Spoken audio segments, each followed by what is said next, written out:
7 बहनों की भूमि में प्यार की फुसफुसाहट।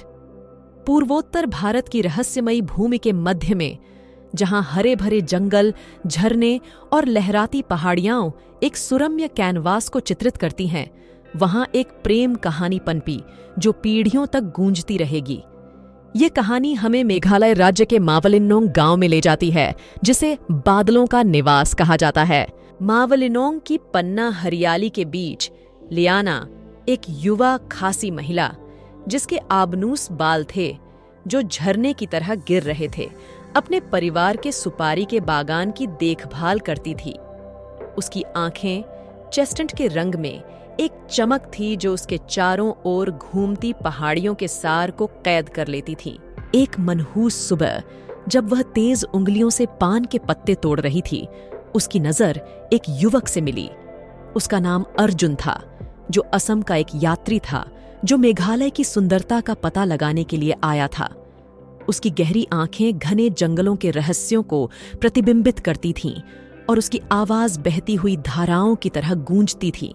जैसे ही अर्जुन लियाना के पास पहुंचे, उनकी मुस्कुराहट ने एक ऐसा जुड़ाव पैदा कर दिया जो शब्दों से परे था। वे बातचीत करने लगे, अपने जीवन, अपनी संस्कृति और पूर्वोत्तर की अछूती सुंदरता के प्रति अपने प्रेम की कहानियां साझा करने लगे। दिन हफ्तों में बदल गए और अर्जुन ने मावलिनोंग में अपना प्रवास बढ़ाने का फैसला किया।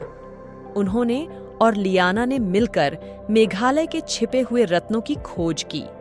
वे पवित्र उपवनों की खोज के लिए जंगल के बीचों बीच चले गए, जहां प्राचीन पेड़ हवा से रहस्य फुसफुसाते थे। उन्होंने प्राचीन झरनों के ठंडे पानी में स्नान किया। उनकी हंसी घाटियों में गूंज रही थी। उनका प्यार पहाड़ों की शोभा बढ़ाने वाले जीवंत जंगली फूलों की तरह खिल उठा। वे अक्सर क्रिस्टल स्पष्ट उमंगोट नदी के किनारे काई से ढकी चट्टान पर बैठते थे, जहां वे अपनी असमिया और खासी परंपराओं को मिलाकर एक साथ जीवन बनाने के सपने साझा करते थे। हालांकि जैसे जैसे मौसम बदला, वैसे वैसे परिस्थितियां भी बदलीं। मेघालय में अर्जुन का समय समाप्त हो रहा था और आसन्न अलगाव ने उनके दिलों पर भारी बोझ डाला।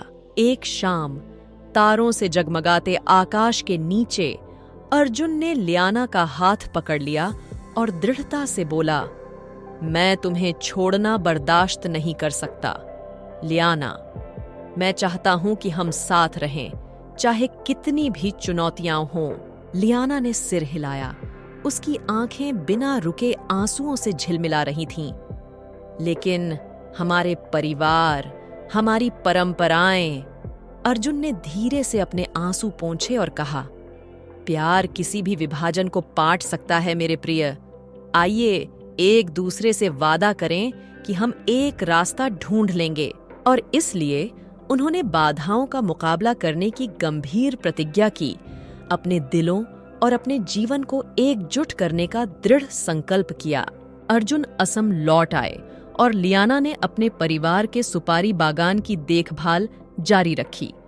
उन्होंने एक दूसरे को पत्र लिखे। उनके शब्द उनके अटूट प्रेम का प्रमाण हैं। अर्जुन ने अपने परिवार का आशीर्वाद मांगा और लियाना ने भी अपने परिवार के साथ ऐसा ही किया। दोनों परिवारों को हालांकि शुरू में संदेह था, उन्होंने अपने बच्चों के प्यार की गहराई को पहचाना और उनके मिलन का समर्थन करने के लिए सहमत हुए। महीनों बाद अपने परिवारों के आशीर्वाद से अर्जुन मावलिनोंग लौट आए और उन्होंने असम और मेघालय की समृद्ध संस्कृतियों का मिश्रण करते हुए एक पारंपरिक खासी शादी का जश्न मनाया। समारोह एक पवित्र उपवन के नीचे आयोजित किया गया था, जिसमें प्राचीन पेड़ गवाह थे और पत्तियों की हल्की सरसराहट संगीत के रूप में थी। उनकी प्रेम कहानी, जिसे कभी एक असंभव सपना माना जाता था, हकीकत बन गई थी। उन्होंने मावलिनोंग में एक साथ जीवन बिताया, जहां वे पूर्वोत्तर भारत के मनमोहक परिदृश्यों का अन्वेषण करते रहे। उन्होंने प्रेम, एकता के मूल्यों और अपनी दोनों मातृभूमि की समृद्ध सांस्कृतिक विरासत का पोषण करते हुए एक परिवार का पालन पोषण किया। जैसे जैसे साल बीतते गए, अर्जुन और लियाना की प्रेम कहानी मावलिनोंग में एक पोषित कहानी बन गई, जो पीढ़ियों से एक अनुस्मारक के रूप में चली गई कि प्यार की कोई सीमा नहीं होती। उनका प्यार पूर्वोत्तर की प्राचीन सुंदरता की तरह समय से अछूता रहा। 7 बहनों की भूमि में, जहां प्रत्येक राज्य दूसरे राज्य की तरह विविधतापूर्ण है, उनकी कहानी एकता के प्रतीक के रूप में काम करती है। प्रेम की शक्ति का प्रमाण है जो संस्कृतियों से परे है और लोगों को एक साथ लाती है। यह पहाड़ियों में गूंजता था, सरसराते पत्तों में फुसफुसाता था और नदियों के साथ बहता था। एक स्थायी प्रेम कहानी जो पूर्वोत्तर की आत्मा का हिस्सा बन गई।